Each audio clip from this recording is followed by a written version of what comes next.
Steam নিব, তারপরে চলে যাব গাড়ির কাছে।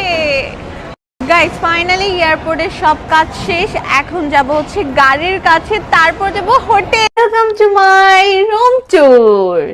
আজকে হচ্ছে আমি কোন রুমে থাকবো, ইভেন আমি কোন হোটেলটায় উঠেছি তোমাদেরকে দেখাবো। আমার হোটেলটা কিন্তু অনেক বেশি সুন্দর। যাই হোক গাইস, আমার রুমে ঢোকার আগে এখানে একটা আলমারি পেয়ে যাচ্ছ, যেখানে একটা সিকিউরিটি লক দেওয়া আছে। দেন এটাকে কি বলে আমি জানি না, বাই দ্য ওয়ে। যাই হোক, সাথে একটা রয়েছে আমাদের ওয়াশরুম, যেখানে আমরা প্রায় সময় কাটাই, অনেক কিছু ভাবি বসে বসে।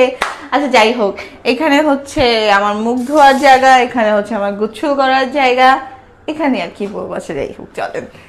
আমি ভেবেছিলাম আই থিঙ্ক এটা আমার রুমের সাথে ইনক্লুড করা আছে, বাট এটা ইনক্লুড করা নাই।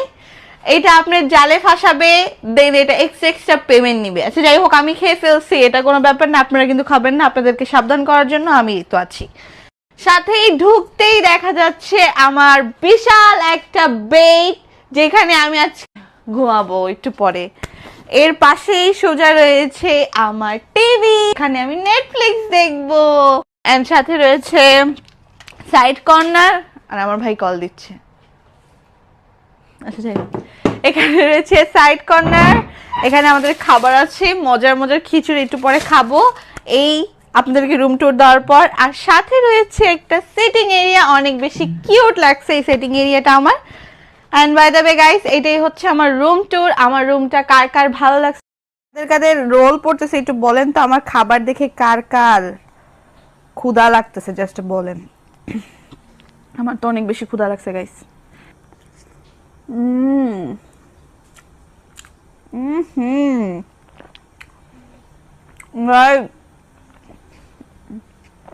অনেক মজা, অনেক মজা গাইস। আপনাদের সাথে আমার পরে দেখা